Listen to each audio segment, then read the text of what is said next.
Moments ago, Israel launched Operation Rising Lion, a targeted military operation to roll back the Iranian threat to Israel's very survival.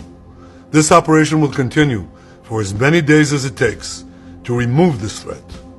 For decades, the tyrants of Tehran have brazenly, openly called for Israel's destruction.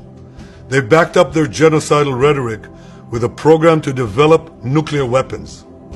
In recent years, Iran has produced enough highly enriched uranium for 9 atom bombs. 9.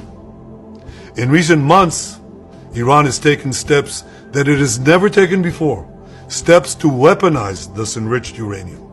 And if not stopped, Iran could produce a nuclear weapon in a very short time. It could be a year, it could be within a few months, less than a year. This is a clear and present danger to Israel's very survival. 80 years ago, the Jewish people were the victims of a Holocaust perpetrated by the Nazi regime. Today, the Jewish state refuses to be a victim of a nuclear Holocaust perpetrated by the Iranian regime. Now, as Prime Minister, I've made it clear time and again, Israel will never allow those who call for our annihilation to develop the means to achieve that goal. Tonight, Israel backs those words with action. We struck at the heart of Iran's nuclear enrichment program. We struck at the heart of Iran's nuclear weaponization program. We targeted Iran's main enrichment facility in Natanz. We targeted Iran's leading nuclear scientists working on the Iranian bomb. We also struck at the heart of Iran's ballistic missile program. Last year, Iran fired 300 ballistic missiles at Israel. Each of these missiles carries a ton of explosives and threatens the lives of hundreds of people. Soon, those missiles could carry a nuclear payload, threatening the lives not of hundreds, but of millions. Iran is gearing up to produce 10,000 of those ballistic missiles within 3 years. Now just imagine 10,000 tons of TNT landing on a country the size of New Jersey. This is an intolerable threat. It too must be stopped. Iran is now working on what it calls the new plan to destroy Israel. You see, the old plan failed.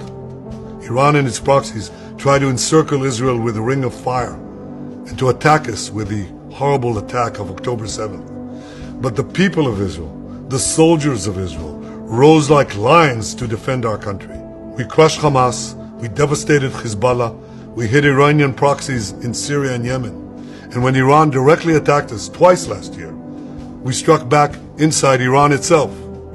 Yet in defending ourselves, we also defend others. We defend our Arab neighbors.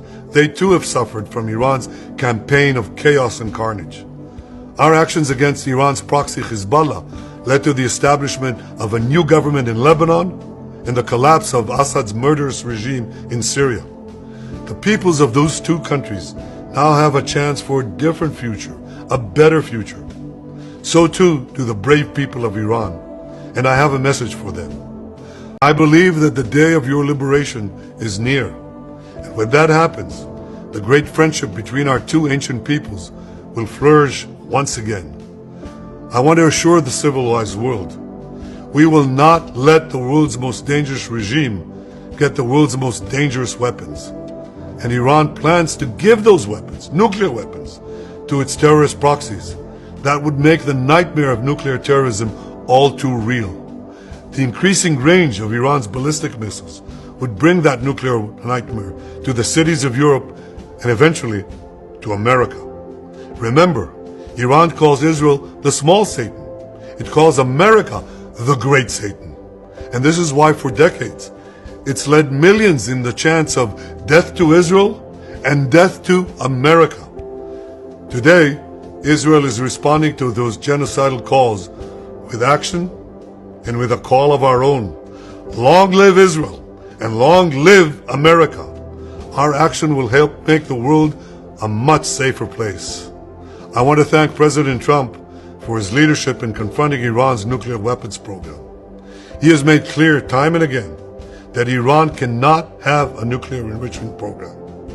Today, it is clear that Iran is just buying for time. It refuses to agree to this basic requirement of peaceful nations. That is why we have no choice but to act, and act now. The hardest decision any leader has to make is to thwart a danger before it is fully materialized. Nearly a century ago, facing the Nazis, a generation of leaders failed to act in time. They were paralyzed by the horrors of World War I. They were determined to avoid war at all costs, and they got the worst war ever. They adopted a policy of appeasement. They closed their eyes and ears to all the warning signs. That failure to act resulted in World War II, the deadliest war in history. It claimed the lives of 60 million, including 6 million Jews, a third of my people. After that war, the Jewish people and the Jewish state vowed, never again. Well, never again is now.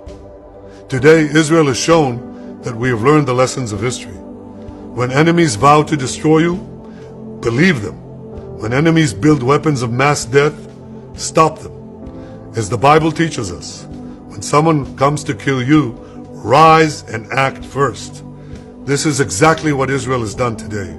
We have risen like lions to defend ourselves. Over 3,000 years ago, Moses gave the people of Israel a message that has steeled their resolve ever since. Be strong and courageous, he said.